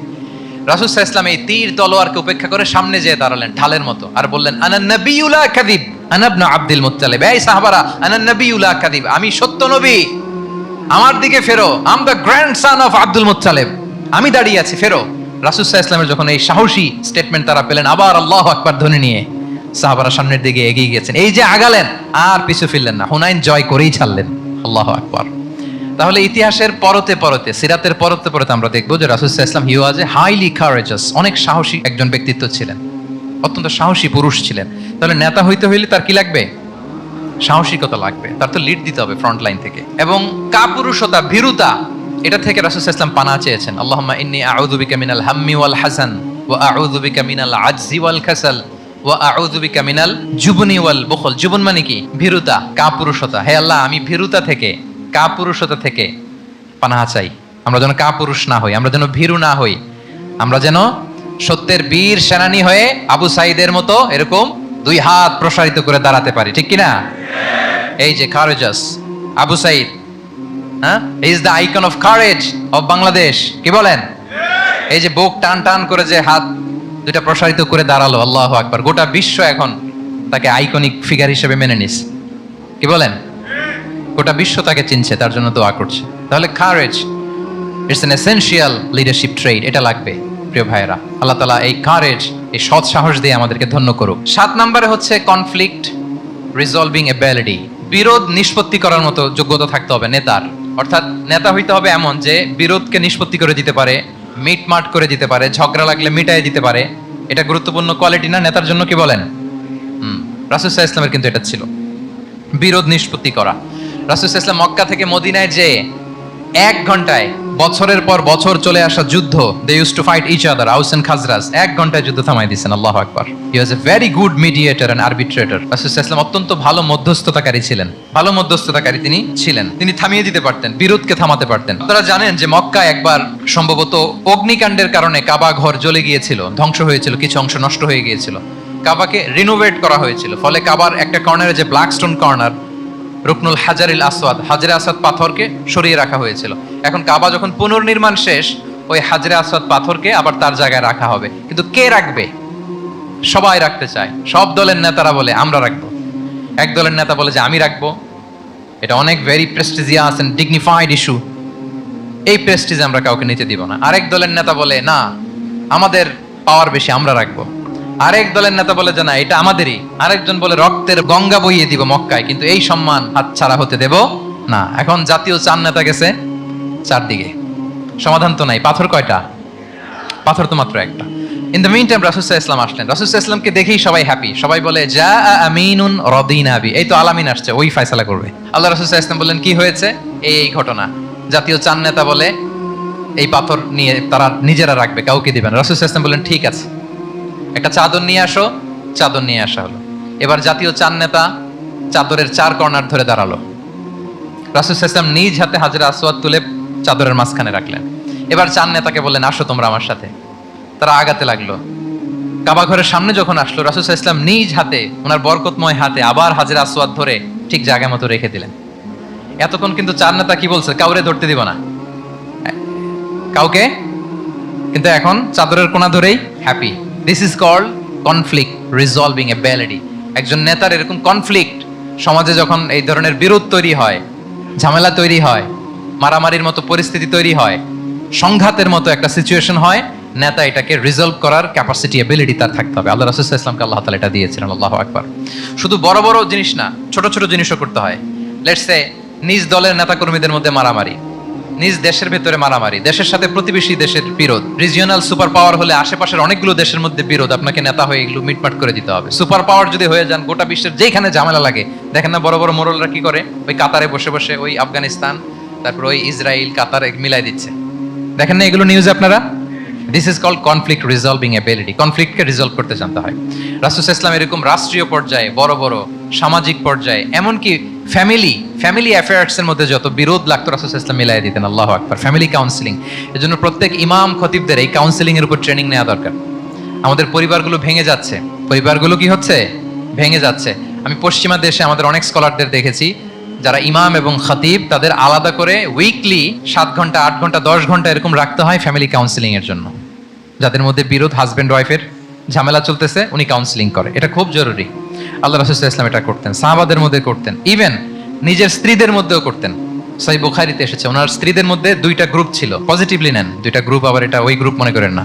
অর্থাৎ মানবিক কারণে সামান্য যে জেলাসি থাকে এক স্ত্রীর সাথে আরেক স্ত্রী, এটা তো খুব স্বাভাবিক। ওই ওনাদের মধ্যে একসাথে তো এট এ টাইমে খুব সম্ভবত 9 জন স্ত্রী বেঁচে ছিলেন। হাফসা রাদিয়াল্লাহু তাআলা আনহাকে কেন্দ্র করে একটা গ্রুপ, আয়েশা রাদিয়াল্লাহু তাআলা আনহাকে কেন্দ্র করে একটা গ্রুপ। তাদের মধ্যে অনেক কথাবার্তা, কিছু মানবিক কারণে যেগুলো হয়, এটা কিন্তু ছিল। রাসূল সাল্লাল্লাহু আলাইহি ওয়াসাল্লাম প্রায় ওনাদেরকে নিয়ে বসে এগুলো রিজলভ করে দিতেন। ওনার নিজের কন্যা ফাতেমা রাদিয়াল্লাহু তাআলা আনহার সাথে আলী রাদিয়াল্লাহু তাআলা আনহার যদি মনোমালিন্যের ঘটনা ঘটতো, এগুলো উনি রিজলভ করে দিতেন। এবং খুব কাছাকাছি ছিল কিন্তু ঘর। যারা মদিনায় মাআরিদুস সিরান নাবাবিয়া ওগুলোতে গিয়েছেন, দেখবেন যে রাসূল সাল্লাল্লাহু আলাইহি ওয়াসাল্লামের ঘরের পাশে অন্যান্য স্ত্রীদের ঘরগুলো একটার পর একটা পাশেই ফাতেমা রাদিয়াল্লাহু তাআলা আনহার ঘর। একবার তিনি দুপুরবেলা ফাতেমা রাদিয়াল্লাহু তাআলা আনহার ঘরে গেলেন, যে দেখেন যে ঘরে আলী রাদিয়াল্লাহু তাআলা আনহু নেই। তো জিজ্ঞেস করলেন যে আইনা ইবনু আম্মি, কোথায় আলী, কোথায়? তো বললেন যে কানা বাইনি ওয়া বাইনাহু শাই, আমাদের মধ্যে একটু ঝগড়াঝাটি হয়েছে, আর কি মনোমালিন্য হয়েছে। ফাগাদাবানি, উনি একটু রেগে গেছেন আমার উপর। ফাখারাজা ফালাম ইয়াকিল ইনদি, প্রত্যেকদিন খাওয়ার পরে তো এখানেই কাইলুলা করে, আজকার ঘরে কাইলুলা করে নাই, কই যেন চলে গেছে। তো কোথায় গেল? রাসূল সাল্লাল্লাহু আলাইহি ওয়াসাল্লাম লোক পাঠালো, খুঁজে দেখো আলী কোথায়। আলী রাদিয়াল্লাহু তাআলা আনহু উনি মনের কষ্ট নিয়ে মসজিদে নববীর মধ্যে শুয়ে আছেন। রাসূল সাল্লাল্লাহু আলাইহি ওয়াসাল্লাম খুঁজতে খুঁজতে মসজিদে নববীর ভেতরে গেলেন, দেখলেন যে উনি যে শুয়ে আছে, ওনার গায়ের জামাটা একপাশে পড়ে আছে আর বালুর মধ্যে ওনার শরীর পড়ে আছে। তো উনি ডাকলেন কুম ইয়া আবা তুরাব, কুম ইয়া আবা তুরাব, হে বালির বাবা আলী, বালির বাবা আলী ওঠো ওঠো। মজা করে বললেন যে ইয়া আবা তুরাব, যেহেতু বালি লেগে আছে গায়ে, বালির বাবা আলী ওঠো। ওখান থেকে ধরে এনে ফাতেমা রাদিয়াল্লাহু তাআলার কাছে নিয়ে দুইজনকে পাশে বসিয়ে এই যে আবার মিটমাট। এটা ছিল রাসূল সাল্লাল্লাহু আলাইহি ওয়াসাল্লামের ডেইলি বেসিসে একটা অ্যাক্টিভিটি। কনফ্লিক্ট তিনি রিজলভ করে দিতেন। সহিহ বুখারীতে একটা অধ্যায় আছে, কিতাবুস সুলহি ফিল বুখারীতে আছে কিতাবুস সুলহ, এটার নাম, অধ্যায়টার নাম হচ্ছে কিতাবুস সুলহ, মানে মীমাংসা করে দেওয়ার অধ্যায়। একটা পরিচ্ছেদ আছে, পরিচ্ছেদের নাম হচ্ছে বাবু কওলিল ইমামি লি আসহাবিহি ইযহাবু বিনা নুসলিহ বাইনাহুম। রাসূল সাল্লাল্লাহু আলাইহি ওয়াসাল্লাম প্রায় বলতেন যে আমাকে নিয়ে যাও, আমি মিলাই দিব। ঝগড়া ঝাঁটি মারামারির কথা শুনলে রাসূল সাল্লাল্লাহু আলাইহি ওয়াসাল্লামের বিখ্যাত ডায়লগ এটা। উনি বলতেন আরে ঝগড়া, ইযহাবু বিনা, আমি আছি, আমারে নিয়ে যাও, আমি মিলাই দিব। আমাকে নিয়ে যাও, আমি সংশোধন করে দিব। আল্লাহু আকবার। তাহলে কনফ্লিক্ট রিজলভিং এবিলিটি এটা একজন নেতার থাকা চাই। 8 নম্বরে হচ্ছে visionary. A leader should be futuristic, সময়ের আগে চলতে পারা, এটা নেতার কাজ। He should see beyond the boundary, out of the box. তাকে আউট অফ দ্য বক্স চিন্তা করতে হবে। কর্মীরা যদ্দূর দেখে এয়ারপোর্ট থেকে নেতা দেখা শুরু করবে, তখন সেই হয়ে উঠবে নেতা। এটাকে বলে ভিশনারি। এই ট্রেডটা একটা লিডারশিপ ট্রেড, খুব গুরুত্বপূর্ণ লিডারশিপ ট্রেড, মানে ফার সাইটেডনেস থাকা, দূরদর্শিতা থাকা, ফিউচারিস্টিক অ্যাটিটিউডের হওয়া, সময়ের আগে চলতে পারা, মানে আগ থেকে আন্দাজ করতে পারা। রাসূল সাল্লাল্লাহু আলাইহি ওয়াসাল্লামের মধ্যে এটা ছিল। কেমন ছিল? ওনার দুই একটা উক্তি আমি কয়েকটা হাদিস শেয়ার করি। তিনি বলতেন ইন্নাল্লাহা জাওয়ালি আল আরদা ফারাআইতু মাশারিকাহা ওয়া মাগারিবাহা ওয়া ইন্না মুলকা উম্মতি সায়াবলুগু মুলকুহা মা জুবিয়া লিমিনহা। আল্লাহ তাআলা এই পৃথিবীটাকে ফোল্ড করে ছোট রেপ্লিকা বানিয়ে আমার সামনে তুলে ধরেছেন। ফারাআইতু মাশারিকাহা ওয়া মাগারিবাহা, আমি পৃথিবীর প্রাচ্য পাশ্চাত্য সবটুকুন দেখেছি। আর আমি যদ্দূর দেখেছি ঠিক তদ্দূর জায়গায় আল্লাহ তাআলা লা ইলাহার বাণী পৌঁছে দিবে। পৃথিবীতে এমন কোনো জায়গা আছে যেখানে লা ইলাহার ধ্বনি উচ্চারিত হয় না? এমন কোনো জায়গা নেই। তার মানে ফিউচারিস্টিক, সে 1400 বছর আগের কথা, যে পৃথিবীর আনাচে কানাচে কোথাও বাকি থাকবে না, সব জায়গায় ইসলাম পৌঁছে যাবে। অন্য জায়গায় বললেন লা ইয়াবলাগান্না হাযাল আমরু মা বালাগাল লাইলু ওয়ান নাহার ওয়ালা ইয়াতরুকুল্লাহু বাইতা মাদার ওয়ালা ওয়াবার ইল্লা আদখালাহুল্লাহু হাযাদ দ্বীন। এই ইসলাম যেখানে দিন হয় রাত হয়, পৃথিবীর যেখানে দিন রাত্রি সংগঠিত হয়, সব জায়গায় পৌঁছবে। এমন কোনো কাঁচা ঘর, পাকা ঘর, কোনো জঙ্গল, কোনো পাহাড়, কোনো ভূখণ্ড, এই পৃথিবীতে কোনো এমন কোনো জনপদ থাকবে না যেখানে ইসলামের বাণী পৌঁছবে না। সব জায়গায় পৌঁছে যাবে। আল্লাহু আকবার। তাহলে এটা হচ্ছে ফিউচারিস্টিক অ্যাটিটিউডের ব্যক্তিত্ব হওয়ার কারণে তিনি এমনটি বলেছেন। আগাম বুঝে ফেলতেন। আপনারা হুদাইবিয়ার সন্ধির কথা জানেন না? হুদাইবিয়ার ট্রিটির কথা শুনেছেন না? 1400 সাহাবা গিয়েছিলেন ওমরা করতে, ওরা ওমরা করতে দিবে না, সন্ধি করো। তো কি সন্ধি? বলে যে রাসূলুল্লাহ লেখা যাবে না, মুহাম্মদ রাসূলুল্লাহ, নো রাসূলুল্লাহ, রাসূলুল্লাহ কাটো। সাহাবীরা বলে আমরা কাটতে পারবো না। রাসূল ইসলাম বললেন না না কেটে ফেলো, কাটা হলো। এই বছর ওমরা করতে পারবো না, সাহাবারা বলে আমরা মানি না। রাসূল ইসলাম বললেন এটাও মেনে নাও। আগামী বছর আসবে ওমরা করতে, থাকতে পারবা মাত্র 3 দিন। কয়দিন? সাহাবীরা বলে অসম্ভব, এটা আমাদের ভূখণ্ড, আমরা যতদিন মনে চায় থাকবো। রাসূল ইসলাম বললেন না না, বাদ সেতো না, মেনে নাও। মক্কা থেকে কোনো লোক মদিনায় গেলে আমাদেরকে মক্কায় ফেরত দিতে হবে, কিন্তু মদিনা থেকে কেউ মক্কায় আসলে আমরা ফেরত দেব না। দেখছেন ক্লজগুলো? দেখছেন একটার পর একটা সবগুলো কাফিরদের পক্ষে যায়। কোন সাহাবা রাজি হচ্ছেন না, কিন্তু আল্লাহ রাসূল সাল্লাল্লাহু আলাইহি ওয়াসাল্লাম কি বলেন? মেনে নাও, রাজি। কারণ সাহাবারা তো অতটুক দেখতে পারতেছে না। বলেন 3 তালা উপর থেকে, 3 তালা ভবন থেকে একজন মানুষ যদ্দূর দেখে, 30 তালা ভবনের উপর থেকে কি ওইরকমই দেখে? পানোরামিক ভিউ দেখে, সে অনেক বড় করে দেখে। আর 3 তালার উপর থেকেই সামান্য কিছু দেখে। রাসূল সাল্লাল্লাহু আলাইহি ওয়াসাল্লাম অনেক দূর দেখতে পাচ্ছিলেন। তিনি চিন্তা করলেন কিছু বছর যদি আমাদের মধ্যে দাঙ্গা হাঙ্গামা যুদ্ধ বন্ধ থাকে, আমরা গ্লোবালি ইসলামকে ছড়াই দিতে পারবো। শান্তভাবে মদিনাতে একটা স্ট্রং ইসলামিক কমিউনিটি আমরা তৈরি করতে পারবো। আল্লাহু আকবার। এবং তিনি দেখতে পাচ্ছিলেন ইন্না ফাতাহনা লাকা ফাতহাম মুবিনা, এই হুদাইবিয়ার এই চুক্তি যেটা আদতে অ্যাপারেন্টলি মনে হচ্ছে সব আমাদের বিপক্ষে যায়, আসলে এইটাই আমাদেরকে ভূমি ধস জয় এনে দিবে। আল্লাহু আকবার। এবং সেটাই হয়েছে। 9 নাম্বার হচ্ছে রেজিলিয়েন্স। এটা একটা চমৎকার লিডারশিপ ট্রেট। রেজিলিয়েন্স মানে সংকট কাটিয়ে ঘুরে দাঁড়াবার সামর্থ্য, মানে যাকে কেউ থামাতে পারে না। আনস্টপেবল, আনস্টপেবল, কোনো কিছু তাকে থামাতে পারে না। লেগে থাকার মানসিকতা, টিকে থাকার মানসিকতা, সহজে হার না মানা, আবার ঘুরে দাঁড়ানো, এটার বলে রেজিলিয়েন্স। এই ক্যাপাসিটি, এই কোয়ালিটি রাসূল সাল্লাল্লাহু আলাইহি ওয়াসাল্লামের মধ্যে ছিল। হি ওয়াজ আনস্টপেবল, হ্যাভিং আনবিলিভেবল সাবর। কোনো কিছু রাসূল সাল্লাল্লাহু আলাইহি ওয়াসাল্লামকে থামাতে পারে নাই। পেরেছে?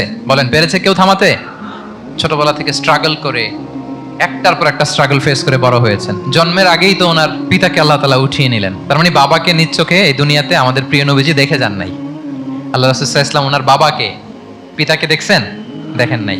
ওনাদের আমেনা এবং আব্দুল্লাহ, ওনাদের সংসার ছিল মাত্র সপ্তাহখানেক, 1 সপ্তাহ সংসার। এই সপ্তাহখানেকের সংসারেই আল্লাহ তাআলা রাসূল সাল্লাল্লাহু আলাইহি ওয়াসাল্লামকে ওনার মায়ের পেটে পাঠিয়েছেন।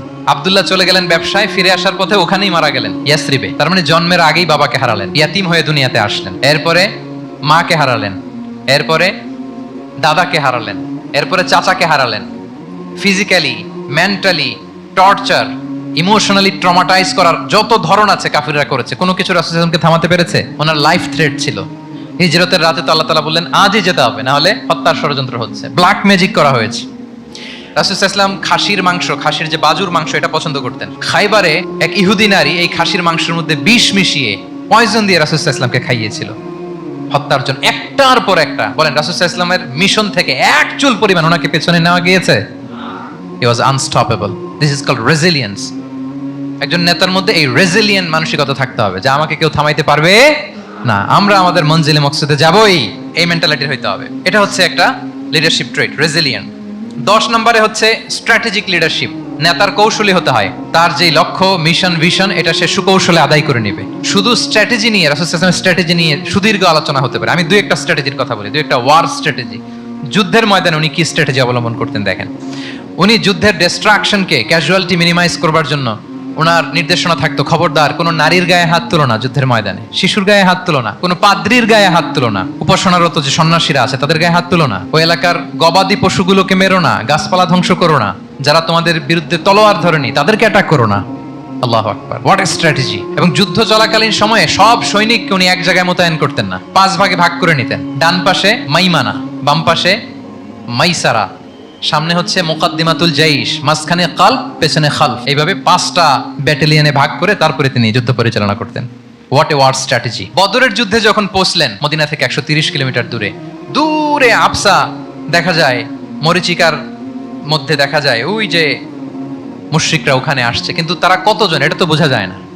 তো কিছু ছেলে এই মরুভূমিতে থাকে, ওদেরকে পানি সরবরাহ করে। এদেরকে রাসূল ইসলাম জিজ্ঞেস করলেন যে কুরাইশরা যে আসছে তারা সংখ্যায় কত, এটা না জানলে তো উনি ওনার ওয়ার স্ট্র্যাটেজি ঠিক করতে পারবেন না, যুদ্ধের কৌশল। তো এরা বলে নাহনু লা নাদরি, আমরা জানি না কত। এখন এটা কিভাবে তিনি বের করবেন, সংখ্যায় তারা কত, এটা তো আমাকে ফাইন্ড আউট করতে হবে। রাসূল ইসলাম বলেন যে ওরা কি খায়, বলে যে প্রতিদিন উট জবাই করে খায়। তো রাসূল ইসলাম বলেন যে প্রতিদিন কয়টা উট লাগে, বলে যে ইয়াউমান তিসআন ওই ইয়াউমান আশরান, 2 দিন হয়েছে আসছে, তো প্রথম দিন দেখলাম 9টা জবাই করছে, আজকে দেখছি 10টা জবাই করছে। রাসূল সাল্লাল্লাহু আলাইহি বললেন ইদান আল কওমু মা বাইনা আত-তিসআমিয়া ওয়াল আলফ, তাহলে ওরা 900 থেকে 1000 এর মধ্যে। সুবহানাল্লাহ। এবার বলেন বদরের যুদ্ধে কুরাইশদের সংখ্যা ছিল কত? আল্লাহু আকবার, হোয়াট এ ওয়ার স্ট্র্যাটেজি। নমুনা দেখে বুঝে ফেলছেন কতজন তারা। এইভাবে রাসূল সাল্লাল্লাহু আলাইহি ওয়াসাল্লাম ওনার স্ট্র্যাটেজি নির্ধারণ করতেন। লোকেশন শেয়ার করতেন না, সুবহানাল্লাহ। কোথায় যাবেন বলতেন না, চলো চলো বলে ছুটতেছেন। কোথায় যাবেন উনি জানেন। অ্যাটাক করবেন এইদিকে, ডান দিকে। অ্যাটাক করবেন কোন দিকে? কিন্তু মদিনা থেকে বের হতেন বাম দিক দিয়ে। অ্যাটাক করবেন উত্তরে, মদিনা থেকে বের হতেন কোন দিক দিয়ে? দক্ষিণ দিক দিয়ে। যে রাতে হিজরত করবেন মদিনা উত্তর দিকে, উনি দক্ষিণ দিকে চলে গেছেন গারে সাউরে 3 দিন থেকে আগে, ওরা যাতে বুঝতে না পারে। সুবহানাল্লাহ। এটা ছিল রাসূল সাল্লাল্লাহু আলাইহি ওয়াসাল্লামের ওয়ার স্ট্র্যাটেজি। এবং সবাই যেই পথে মক্কা থেকে মদিনা যায়, উনি কিন্তু ওই পথে যাননি। ক্যারাভেনগুলো, কাফেলাগুলো যেই পথে মক্কা থেকে মদিনা ইউজুয়াল রুট যেটা, যাননি। সাওয়াহেলি পথে, সাগরের পাশ দিয়ে স্পেশাল একজন গাইড ভাড়া করে তিনি গিয়েছেন। আল্লাহু আকবার। This is called strategy. তাহলে স্ট্র্যাটেজিক লিডারশিপ লাগবে, একজন নেতার স্ট্র্যাটেজিক প্ল্যানিং ঠিক করা লাগবে। এটা তাকে সামনের দিকে আগাতে অনেক সহায়তা করবে। 11 নাম্বার, প্র্যাকটিক্যাল উইজডম, অর্থাৎ প্রজ্ঞা থাকতে হবে। একজন নেতা যে ডিসিশনগুলো সে মেক করবে, এটা প্রজ্ঞায় সুসজ্জিত হইতে হবে। আল্লাহ রাসূল সাল্লাল্লাহু আলাইহি ওয়া আলিহি ওয়াসাল্লামের যতগুলো সিদ্ধান্ত ছিল, কাজ ছিল, কোনোটাই প্রজ্ঞা থেকে খালি ছিল না, সবগুলো ছিল প্রজ্ঞায় সমৃদ্ধ। ভুরি ভুরি উদাহরণ হাজির করা যেতে পারে। আমি 2টা উদাহরণ দিই, মাক্কি জীবনের একটা উদাহরণ দিই। রাসূল সাল্লাল্লাহু আলাইহি ওয়াসাল্লাম মক্কাতে নবুয়তের 5ম বৎসরে যখন নও-মুসলিম সাহাবাদের উপর অত্যাচারের মাত্রা মারাত্মক বেড়ে গেল, রাসূল সাল্লাল্লাহু আলাইহি ওয়াসাল্লাম সাহাবাদেরকে হিজরতে পাঠালেন। বলেন তো কোথায় পাঠিয়েছিলেন? সবাই বলুন। আবিসিনিয়াতে, বর্তমান ইথিওপিয়া, ইরিত্রিয়া, ওই এরিয়াতে, আবিসিনিয়াতে তিনি পাঠালেন। বললেন যে দেয়ার ওয়াজ এ জাস্ট কিং আসহামা নেগাস, বললেন যে ওখানে আবিসিনিয়াতে যাও, ওখানে আসহামা নামে নাজ্জাশী একজন বাদশা আছে, খুব ভালো। তাদেরকে পাঠালেন নবুয়তের 5ম বছরে। যেতে লাগলো, এক এক সময় এক এক সাহাবী যায়, যে ওখানে বড় একটা বেস তৈরি হলো, মুসলিম কমিউনিটি তৈরি হলো। এরপর 13 বছর পরে মাক্কি জিন্দেগির 13 বছর শেষ করে নবুয়তে রাসূল ইসলাম কোথায় চলে গেলেন? মদিনায়। মদিনায় যে রাসূল ইসলাম একটা ইসলামী স্টেট তিনি প্রতিষ্ঠা করলেন। প্রথম হিজরি যায়, দ্বিতীয় হিজরি যায়, একটার পর একটা যুদ্ধ যায়, মুসলিম কমিউনিটি বাড়ে, কমপ্লিট ইসলামিক স্টেট হয়ে যায়। কিন্তু ওই আবিসিনিয়া থেকে ওই গ্রুপ আর ফিরে না। নবুয়তের 5ম বৎসরে যে গ্রুপকে রাসূল সাল্লাল্লাহু আলাইহি ওয়াসাল্লাম জাফর ইবনে আবু তালেবের নেতৃত্বে আবিসিনিয়ায় পাঠিয়েছিলেন, তারা মদিনায় কোন হিজরিতে আসছে জানেন? এইটা যদি কেউ উত্তর দিতে পারে তাহলে বুঝবো he is very genius in সিরাত। 9ম, 7ম, মাশাআল্লাহ। কয়জন বলছে? এটা জানতেন কে? হাত তোলেন। মাশাআল্লাহ, অনেক জিনিয়াস আছে তো এখানে। হ্যাঁ, লটস অফ জিনিয়াস, মাশাআল্লাহ, মাশাআল্লাহ, তাবারাকাল্লাহ। জি, 7ম হিজরিতে এসেছিলেন জাফর ইবনে আবি তালেবের নেতৃত্বে।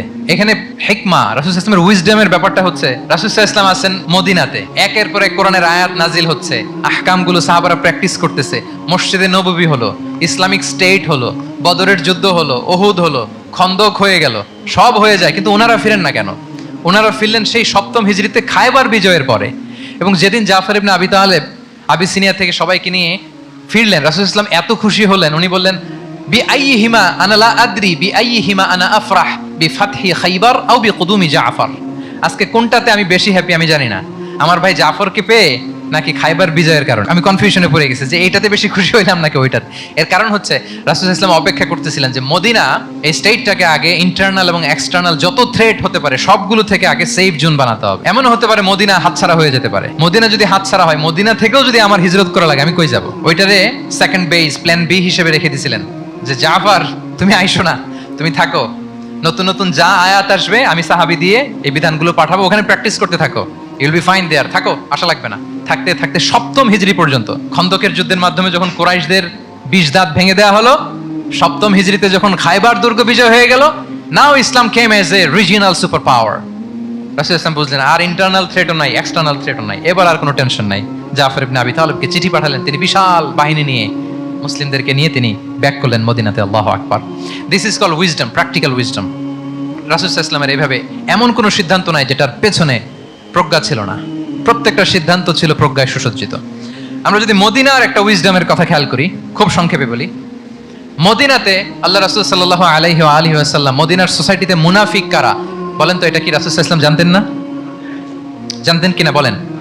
এই জানাটা কি ধারণা বেজ, মানে মনে হয় ও মুনাফিক এরকম, নাকি গাইডেড বাই ওয়াহি, গাইডেড বাই রেভেলেশন? স্বয়ং আল্লাহ তাআলা জানিয়ে দিয়েছেন। এরপরও কোনোদিন রাসূল সাল্লাল্লাহু আলাইহি ওয়াসাল্লাম মানুষের সামনে কাউকে মুনাফিক বলে পরিচয় করিয়ে দেন নাই। মদিনার সোসাইটিতে কেউ জানতো না, বুঝতে পারতো আচরণ মুনাফিকের মতো, কিন্তু রাসূল সাল্লাল্লাহু আলাইহি ওয়াসাল্লাম কখনো বলেন নাই যে ও মুনাফিক। কখনো বলছেন? বলেন নাই। চিন্তা করছেন? আমরা তো কথায় কথায় ফেসবুকে মন মতো না হইলে কি লিখি? বেসড অন অ্যাজাম্পশন, আমার মন মতো হয় নাই ও মুনাফিক। কিন্তু ওহী দ্বারা সুনিশ্চিত হয়েও রাসূল সাল্লাল্লাহু আলাইহি ওয়াসাল্লাম কাউকে মুনাফিক বলে অ্যাড্রেস করেন নাই। আল্লাহু আকবার। কেন করেন নাই? মুসলিম সাহাবারা চটে যাবে, মুনাফিকদেরকে হত্যা করবে, তখন মুশরিকরা, কুরাইশরা, ইহুদিরা কি বলবে? যে মুহাম্মদের অনুসারীরা একে অন্যকে হত্যা করে। কারণ মুনাফিকরা তো অন্য সাহাবীদের মতো তারাও মসজিদে নববীতে এসে রাসূল সাল্লাল্লাহু আলাইহি ওয়াসাল্লামের পেছনে নামাজ পড়তো। অ্যাপারেন্টলি দেখতে তো তারাও মুমিন, দেখতে তারাও কি মুমিন।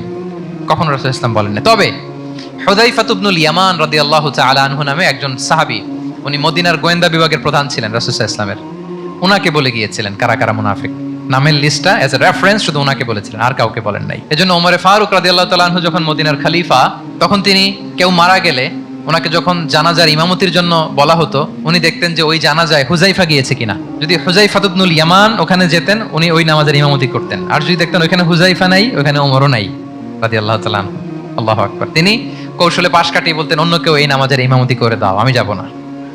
আল্লাহু আকবার। তাহলে রাসূল সাল্লাল্লাহু আলাইহি ওয়াসাল্লামের উইজডম দেখেন, তিনি কমিউনিটির মধ্যে ইউনিটি ধরে রাখার জন্য কখনো মুনাফিকদের নাম বাই নেম তাদেরকে চিনতেন, কখনো ডিসক্লোজ করেন নাই। আল্লাহু আকবার। This is called wisdom. 12 number হচ্ছে, লাস্ট পয়েন্ট হচ্ছে succession management. A good leader produces a good leader, a true leader produces a true leader. একজন ভালো নেতা সে ভালো নেতা তৈরি করে, কি বলেন? একজন যোগ্য নেতা আরো যোগ্য উত্তরসূরি তৈরি করে, ঠিক কিনা বলেন? আমি শুধু নেতা, নেতৃত্বের সব গুণ আমার মধ্যে খালি হাবুডুবু খায়, আমি কাউরে নেতা বানাতে পারলাম না, তো আমি চলে যাওয়ার পরে আমার দল চালাবে কে? আমার দেশ চালাবে কে? এই উম্মাহকে নেতৃত্ব দিবে কে?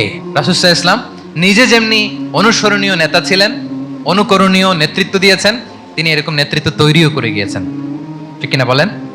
আল খুলাফা আর রাশিদিন আল মাহদিয়িন, তাদের কথা যদি খেয়াল করেন, আবু বকর রাদিয়াল্লাহু তাআলা আনহুর ব্যাপারে তো ওনার প্রচ্ছন্ন কিছু ইঙ্গিতও ছিল। ওনার অবর্তমানে নামাজ পড়িয়েছে কে মসজিদে নববীতে? আবু বকর রাদিয়াল্লাহু তাআলা আনহু। ওনার হজ পালনের আগে হজের জন্য পাঠিয়েছিলেন কাকে? নবম হিজরিতে আবু বকর রাদিয়াল্লাহু তাআলা। এগুলো ছিল প্রচ্ছন্ন ইঙ্গিত। এবং সাকিফায়ে বনু সাঈদাতে ওমরে ফারুক বললেন যে আপনাকেই আমরা নেতা মানি, সবাই এক বাক্যে মেনে নিল। আজও ওই জায়গাটা মসজিদে নববীর এক পাশে সাকিফায়ে বনু সাঈদার বড় সাইনবোর্ড আছে, ওখানে বিকেলবেলা আনসারী সাহাবারা বসে গল্প করতেন। ওই জায়গাতে আবু বকর রাদিয়াল্লাহু তাআলা আনহুর খলিফা নির্বাচনের ব্যাপারটা ঘটেছিল। উনি ওসিয়ত করে গিয়েছিলেন ওমরে ফারুক রাদিয়াল্লাহু তাআলা আনহু খলিফা হবেন। ওমরে ফারুককে যখন অ্যাসাসিনেশন করা হলো, উনি একটা প্যানেল করে দিয়ে গেলেন, সেখান থেকে ওসমান রাদিয়াল্লাহু তাআলা আনহু হলেন। ওসমান রাদিয়াল্লাহু তাআলা আনহুর হত্যা পরবর্তী উদ্ভূত পরিস্থিতিতে আলী রাদিয়াল্লাহু তাআলা আনহু হলেন। একজনের চেয়ে আরেকজন শ্রেষ্ঠ, একজনের চেয়ে আরেকজনের মানাকে অসাধারণ, অসাধারণ। এই যে নেতৃত্ব রাসূল সাল্লাল্লাহু আলাইহি ওয়াসাল্লাম এটা জীবদ্দশায় তৈরি করেছেন। যার যেখানে ক্যাপাসিটি দেখেছেন তাকে ওই দিকে উদ্বুদ্ধ করেছেন। যার মধ্যে যুদ্ধের ব্যাপারে জ্ঞান দেখেছেন তাকে যুদ্ধের সেনাপতি বানিয়েছেন। Khalid bin Walid, chief of the Muslim military, মুসলিম বাহিনীর সেনাপ্রধান ছিলেন কে? খালিদ বিন ওয়ালিদ। ওনার দিয়ে কখনো কবিতা লিখতে পাঠাইছেন রাসূল সাল্লাল্লাহু আলাইহি ওয়াসাল্লাম, কিন্তু হাসান বিন সাবিতকে দিয়ে কি করছেন? শুধু কি কবিতা লেখানো, ওনার মিম্বরের পাশে মসজিদে নববীতে আরেকটা মিম্বর বানাই দিয়েছেন, স্টেজ, যে তুমি এখানে দাঁড়িয়ে এমন জ্বালাময়ী কবিতা লিখবে যেন গুজবাম হয় মুসলমানদের, জেহাদের ময়দানের জন্য ঝাঁপিয়ে পড়ে। তাহলে খালিদ বিন ওয়ালিদকে দিয়ে এক কাজ করিয়েছেন, হাসান বিন সাবিতকে দিয়ে আরেক কাজ করিয়েছেন। মুআয ইবনে জাবাল রাদিয়াল্লাহু তাআলা আনহু প্রশাসনিক কার্যক্রম ভালো বুঝতেন। মদিনা রাষ্ট্রের সবচাইতে বড় সিনিয়র আমলা ছিলেন মুআয ইবনে জাবাল, ইয়ামানের গভর্নর করে পাঠিয়েছেন। ওনার এইটাতে যোগ্যতা ছিল। যার যেখানে তিনি প্রতিভা দেখেছেন ইসলামের কল্যাণে, রাসূল সাল্লাল্লাহু আলাইহি ওয়াসাল্লাম ওই প্রতিভাগুলোকে কাজে লাগিয়েছেন। এইভাবে ওনার সাকসেশন ম্যানেজমেন্ট উনি গড়ে তুলেছেন। ফলে ওনার পরবর্তীতে বছরের পর বছর ইসলামী নেতৃত্বের হাল ধরতে মুসলিম উম্মার বেগ পেতে হয় নাই, ঠিক কিনা বলেন? তাহলে good leader, true leader produces a good leader. একজন সফল নেতা সে এরকম আরো আরো অনেক সফল নেতৃত্ব তৈরি করে যায়, তাহলেই তার নেতৃত্ব সামনের দিকে আগাতে থাকে। 12টা জিজ্ঞেস করলে বলা যাবে? হ্যাঁ, নোট করে রাখছেন বোধহয় না? খুব খুশি হয়েছে আমি। মাশাআল্লাহ। শ্রোতা যদি ভালো হয়, শ্রোতা যদি দেখি যে না আমার সাথে সাথে মাথা নাড়ায়, রেসপন্স করে, উত্তর দেয়, তখন কথা বলতেও ভালো লাগে।